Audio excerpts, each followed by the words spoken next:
इस वीडियो में हम देखेंगे इंग्लिश लैंग्वेज के न्यू पैटर्न के ऊपर आधारित एक और टाइप जिसमें आपके सिनोनिम्स चेक किए जाते हैं, पूछा जाता है सिनोनिम्स के बारे में, इनको कैसे करना है और क्या कुछ सावधानियां बरतनी चाहिए, हम ये कुछ जानेंगे। तो चलिए स्टार्ट करते हैं आज की वीडियो।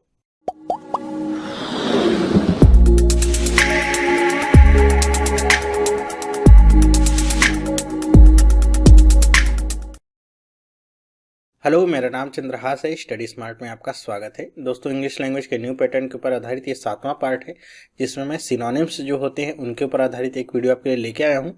एक तो सिनोनिम्स आपको समझ में आएंगे, साथ ही साथ आपकी यहाँ पे वोकैब भी काफ़ी इंप्रूव होगी।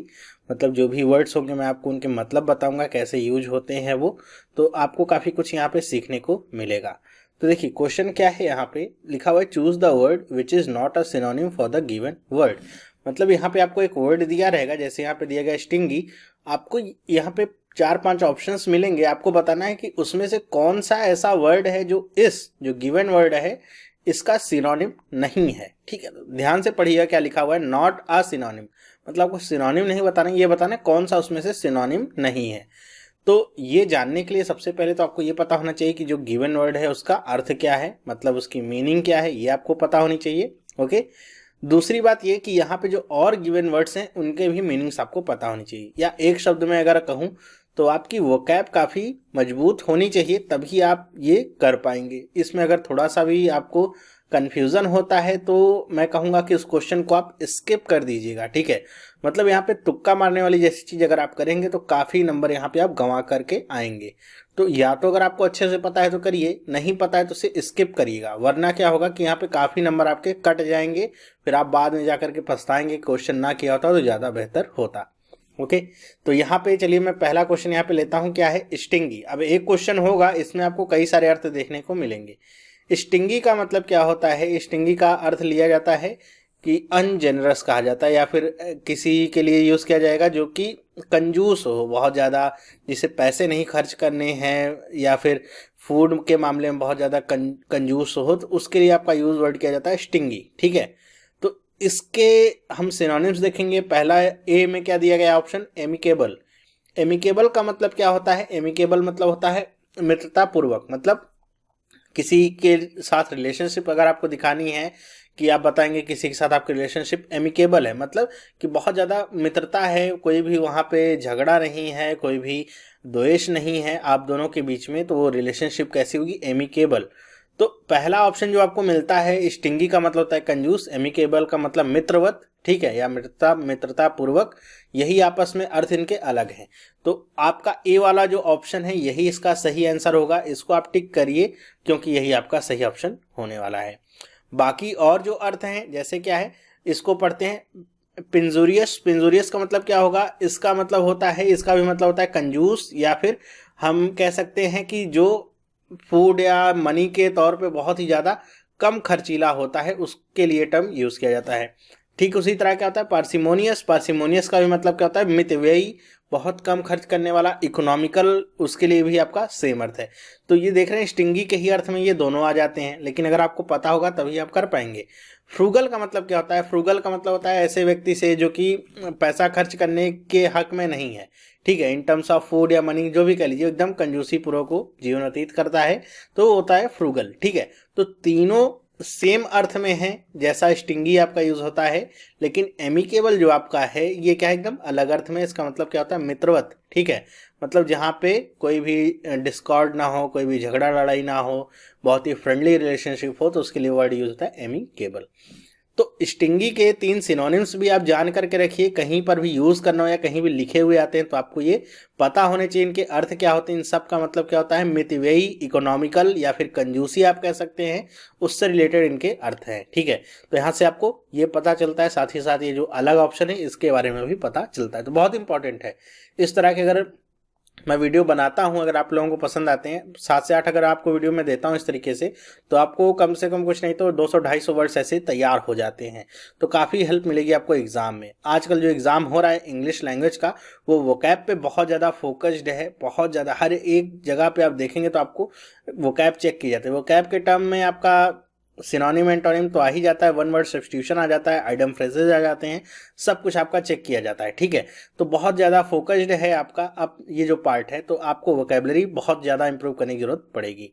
चलिए अब दूसरा देखते हैं क्या है, परसिस्टेंस। परसिस्टेंस का मतलब क्या होता है, हट या फिर जिद या फिर लगातार किसी चीज के लिए बने रहना, हार नहीं मानना जब तक वो काम हो ना जाए, उसे हम क्या कहेंगे, परसिस्टेंस। तो परसिस्टेंस के लिए अब देखते हैं आपके सिनोनिम्स क्या क्या हो सकते हैं। पहला वर्ड देखिए क्या है, पेरिलस। पेरिलस का मतलब क्या होता है, आप सबको पता होगा, पेरिलस का मतलब होता है खतरनाक, ठीक है। मतलब अगर कोई काम है वो बहुत ज़्यादा डेंजरस है तो उसे हम खतरनाक कहेंगे, या फिर दूसरे शब्दों में पेरिलस भी कहेंगे। तो यही आपका क्या है, इसका देखिए अलग अर्थ में इसका मतलब होता है हट, या कह सकते हैं जिद किसी काम को लेकर के। ये आपका क्या है, खतरनाक या फिर बहुत ज़्यादा फुल ऑफ डेंजर या रिस्क, ठीक है। बी वाला ऑप्शन देखिए क्या है, शेड्यूलिटी। शेड्यूलिटी का मतलब क्या होता है, शेड्यूलिटी का भी मतलब होता है कि किसी काम के लिए बने रहना, तत्पर रहना जब तक वो काम हो ना जाए, ठीक है। इसी तरह पर्टिनेसिटी का मतलब क्या होता है, पर्टिनेसिटी का भी मतलब सेम होता है कि जब तक किसी काम को आप पूरा नहीं कर लीजिए उसके लिए एकदम बने रहिए, या फिर किसी काम को लेकर के जिद ठान लेना, हट कर लेना, वो आपका सेम मतलब होता है। प्लडिंग का मतलब क्या होता है, प्लडिंग का मतलब होता है कि जब आप किसी काम को लेकर के बहुत ज़्यादा हार्ड वर्क करते हैं, मतलब बहुत ज़्यादा मेहनत करते हैं, लेकिन आपकी जो इमेजिनेशन है उसमें कमी होती है, लेकिन आप हार्ड वर्क करते ही रहते हैं, ठीक है। तो उसके लिए भी आपका वर्ड यूज होता है प्लडिंग। तो अगर आप देखिए तो परसिस्टेंस के बी सी डी तीनों क्या है, सिनोनिम्स हैं, लेकिन ए वाला जो है ये आपका एकदम अलग अर्थ है, इसका मतलब है खतरनाक, फुल ऑफ डेंजर या रिस्क। तो यही आपका क्या होगा, सही ऑप्शन होगा ए वाला, ठीक है। चलिए तीसरे पे चलते हैं। तीसरा क्या है आपका, अनट्रू। अनट्रू का मतलब क्या होता है, मतलब कोई भी बात या कोई भी चीज जो सत्य ना हो, ठीक है, असत्य हो, तो उसे क्या कहते हैं, अनट्रू। मतलब जैसा दिख रहा है वैसा है नहीं। ए वाला ऑप्शन क्या कहता है आपका, स्पूरियस। स्पूरियस का मतलब क्या होता है, स्पूरियस का मतलब होता है जाली या नकली कह सकते हैं, मतलब जैसा आपको सामने दिख रहा है वैसा कुछ है नहीं। फॉल्स तो आप समझ सकते हैं, असत्य है, एकदम सही अर्थ है अनट्रू का ही। सी वाला पढ़िए क्या है, मेरिट्रीशियस। मेरिट्रीशियस का मतलब क्या होता है, दिखावटी, ऐसे अर्थ में प्रयोग करते हैं हम, दिखावटी या फिर भड़कीला या फिर मिथ्याभासी हम कह सकते हैं। मतलब जो चीज़ दिखने में सत्य ना हो या फिर वो जरूरत से ज़्यादा उसे बताया जा रहा हो, तो ऐसे अर्थ में आपका प्रयोग होता है। तो ये भी आपका अनट्रू का ही एक सिनोनिम है, मतलब जो सही नहीं है। डी वाला पढ़िए क्या है, चेस्ट। चेस्ट का मतलब क्या होता है, पवित्र। मतलब कोई भी चीज़ अगर बहुत ज़्यादा पवित्र है तो उसके लिए हम यूज़ करते हैं इस वर्ड का, चेस्ट का, ठीक है।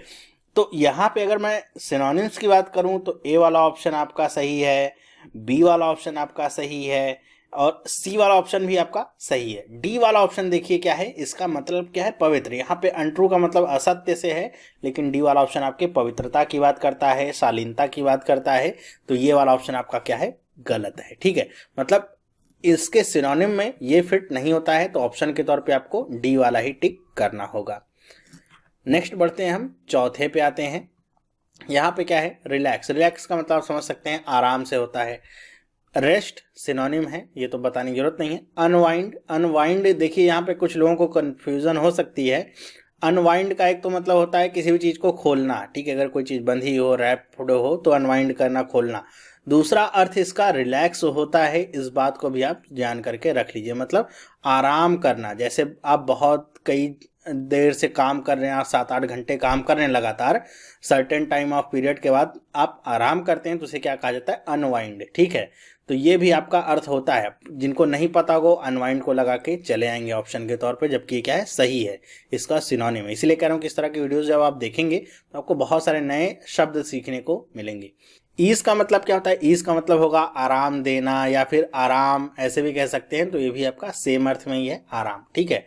रेलीगेट का अर्थ क्या होता है, रेलीगेट का अर्थ हम हिंदी में कह सकते हैं कि जैसे मान लीजिए कि कोई आपका स्केल 2 का ऑफिसर है, ठीक है, स्केल 2 का आपका कोई ऑफिसर है, उसे डिमोट करके स्केल 1 कर देना, मतलब अवनति करना। हाँ, ये आपका सही अर्थ होगा कि अवनति करना, ठीक है, किसी की रैंक को कम करना या फिर निकाल के फेंक देना। तो वे सब अर्थ होते हैं आपके रेलीगेट के, ठीक है। तो ये आपका डी वाला ऑप्शन देखिए, रिलैक्स के और सारे ऑप्शंस में यही वाला आपका क्या है, अलग अर्थ में प्रयोग हो रहा है। बाकी सब का मतलब क्या है, आराम से, लेकिन इसका अर्थ क्या है, एकदम अलग है। तो यही वाला आपका सही ऑप्शन होगा, इसे आप टिक करेंगे। पांचवा देखते हैं क्या है, एक्यूमुलेशन, एक्यूमुलेशन का मतलब क्या होता है? एक्यूमुलेशन का अर्थ होता है गैदर करना या फिर समूह बनाना, ऐसे कह सकते हैं, या फिर कलेक्ट करना। ठीक है, तो एक्यूमुलेशन के अर्थ में देखिए, ए वाला कलेक्शन तो आपका सही है, मतलब गैदर करना, इकट्ठा करना, सेम अर्थ में ही है। कॉन्ग्लोमरेशन का मतलब क्या होता है? कॉन्ग्लोमरेट हम ज़्यादातर वर्ड सुनते हैं कंपनियों के बारे में। कॉन्ग्लोमरेट कंपनी जो होती है, मतलब जैसे आपकी रिलायंस कंपनी हो गई, तो रिलायंस कोई एक कंपनी नहीं है, रिलायंस के अंडर में बहुत सारी कंपनीज हैं, तो एक तरह की वो क्या है, कॉन्ग्लोमरेट है, मतलब उसके अंडर में बहुत सारे कंपनियों का समूह है। तो कॉन्ग्लोमरेट का मतलब भी क्या होता है? इकट्ठा करना या समूह, यही आपका सेम अर्थ में है जैसे एक्यूमुलेशन है। असेंबलेज का मतलब तो आप समझ ही सकते हैं। असेंबलेज जैसे हम असेंबल वर्ड का यूज़ करते हैं, जैसे अलग अलग आपके अगर पार्ट्स हैं, अलग अलग लोग हैं, तो उनको इकट्ठा करना एक ही जगह पे, तो उसके लिए भी आपका वर्ड क्या होता है? असेंबल यूज होता है, उसी से वर्ड बना हुआ असेंबलेज, ये भी आपका क्या है? सेम अर्थ में है। फिर डी वाला देखिए क्या है? कोलेजन। कोलेजन का मतलब क्या होता है? कोलेजन ये आपका एक तरह का प्रोटीन होता है, जो कि हमारी इस प्रोटीन है, ये प्रोटीन जो कि हमारी स्किन के लिए जो है बहुत ज़्यादा कहते हैं कि फ़ायदेमंद होता है। स्किन की जो स्ट्रक्चरिंग होती है वो इसी प्रोटीन के ऊपर डिपेंड होती है। तो अगर आप देखिए तो ए बी सी सब का मतलब लगभग समूह से है या फिर कलेक्ट करने से है, लेकिन डी वाला आपका एक अलग ही अर्थ में है, जिसका यहाँ पे ऊपर दिए गए एक्यूमुलेशन से कोई लेना देना ही आपका नहीं बन रहा है। तो यहाँ पे डी वाला ऑप्शन यहाँ भी सही है, तो इसको आप टिक करिए, क्योंकि ये बाकी सारे अर्थों में सबसे अलग अर्थ में आपका प्रयोग हुआ है, तो ये सिनोनिम नहीं हो सकता। छठे वाले पे चलते हैं। क्या है? Sleep inducing. स्लीप इंड्यूसिंग का मतलब क्या होता है? मतलब कह सकते हैं कि निद्रा लाने वाला या फिर निद्रा से ग्रसित, मतलब जिससे नींद आए। तो ए वाला देखिए ऑप्शन क्या है? स्पोरिफिक। स्पोरिफिक का सेम अर्थ होता है स्लीप इंड्यूसिंग, मतलब कोई ऐसी वस्तु जिससे आपको नींद आए, या फिर जब नींद के लिए हम वर्ड यूज करते हैं तो स्पोरिफिक का हम बहुत ज़्यादा प्रचलित रूप में हम प्रयोग करते हैं। हो सकता है आप में से कुछ लोगों को पता भी हो इस वर्ड के बारे में। जैसे हमको दिन में काम करते हुए बहुत ज़्यादा काम कर लें अगर, तो दिन में नींद आने लगती है, आलस से आने लगता है, तो एकदम ऊँघने लगते हैं हम, तो उसके लिए हम यूज़ करते हैं स्पोरिफिक का। इसी तरह हम देखते हैं बी वाला ऑप्शन क्या है? सीडेटिव। सीडेटिव का भी मतलब क्या होता है? जैसे हम इसका ज़्यादातर तो मेडिकल टर्म में यूज़ करते हैं, जैसे आपको अगर बहुत ज़्यादा कोई चोट लगी हो तो हम कुछ ना कुछ आपको सेडेटिव देते हैं। सेडेटिव का मतलब जो दर्द को कम कर सके, या फिर अगर कोई व्यक्ति अशांत है तो उसको थोड़ा शांति मिल सके, औषधि के रूप में इसका ज़्यादातर प्रयोग होता है, लेकिन सेम अर्थ में ही होता है, मतलब शांत करने के अर्थ में या फिर निद्रा ग्रसित करने के अर्थ में इसका प्रयोग होता है। सी वाला क्या है? सोमनोलेंट। सोमनोलेंट का मतलब क्या होता है? निद्राजनक, मतलब जब एक कंडीशन, ये आपका सोमनोलेंस से बना हुआ है, जिसका अर्थ होता है कि एकदम एक्सट्रीम डिजायर हो नींद की, बहुत ज़्यादा आपको नींद आ रही हो, कंट्रोल ना हो, तो वहाँ से ये वर्ड आपका बना है। इसका भी मतलब आपका निद्राजनक है। ठीक है, जैसा आपका स्लीप इंड्यूसिंग है। आखिरी वाला पढ़िए क्या है? हाइग्रोस्कोपिक। हाइग्रोस्कोपिक का मतलब क्या होता है? हिंदी, अगर इसकी शुद्ध हिंदी की बात करूं तो हम कहते हैं द्रवग्राही। द्रवग्राही का मतलब क्या? मतलब कि जो एयर में से मॉइस्चर को सोख लेता है, उसके लिए हम यूज करते हैं हाइग्रोस्कोपिक का। तो यहाँ पे देखिए आपका ए बी सी सब आपके नींद से जुड़े हुए हैं, लेजीनेस से जुड़े हैं, आलस्य से जुड़े हुए हैं, लेकिन डी वाला अपने आप में एक अलग ही अर्थ आपका रख रहा है, तो यही वाला इसमें ऑप्शन होगा। डी वाले को टिक करेंगे और आप आगे बढ़ेंगे। तो ये एक छोटा सा पार्ट था, इसमें मैंने आपके सामने 6 वर्ड्स ही लाए हैं। एक टेस्ट के लिए मैंने बनाया आपको, ताकि आप समझ सकें, और अगर आपको अच्छा लगेगा तो इस तरह के और वीडियोस मैं आपके सामने लाऊंगा। तो आपको अगर वीडियो पसंद आया और चाहते हैं इस तरह के और वीडियोस में लाऊं, तो आप कमेंट करके बताइएगा ज़रूर, जिससे मुझे पता चल सके कि आपको ये पसंद आया और इस तरह के और वीडियोज़ की आपको ज़रूरत है।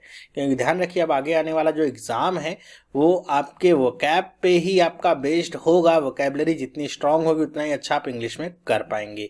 और वोकैब के लिए आपको एक चीज़ और बता दूं कि स्टडी स्मार्ट की आप ऐप डाउनलोड कर सकते हैं, जहां पे मेरी कोशिश है कि कम से कम रोज एक आपका पार्ट वहां पे आपको पीडीएफ के रूप में वोकैबलरी का मैं प्रोवाइड करता हूं, चाहे वो आइडियम फ्रेजेस हों या फिर सिनोनिम्स सेंटोनिम्स।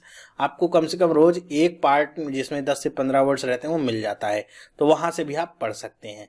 तो अगर वीडियो पसंद आया तो कमेंट करके बताइएगा, जिससे और मैं इस तरह की वीडियोस बनाऊंगा जिसमें कोशिश करूंगा मैं 10-10 वर्ड आपको लेकर के बता सकूं। तो वीडियो अगर पसंद आए तो लाइक करिए इसे, और अपने दोस्तों के साथ भी इसे शेयर करिए, जिससे ज़्यादा से ज़्यादा लोगों तक ये वीडियो पहुंच सके। तो ये वीडियो देखने के लिए आपका बहुत बहुत धन्यवाद। अगर आप इस चैनल पर नए हैं, पहली बार इस वीडियो को देख रहे हैं, तो आज इस चैनल को सब्सक्राइब कर सकते हैं, जिससे इस तरह की वीडियोस आपको मिलती रहेंगी और आपकी प्रिपरेशन और अच्छी होती रहेगी। अब हम मिलेंगे नेक्स्ट वीडियो में, तब तक के लिए have a nice day and bye.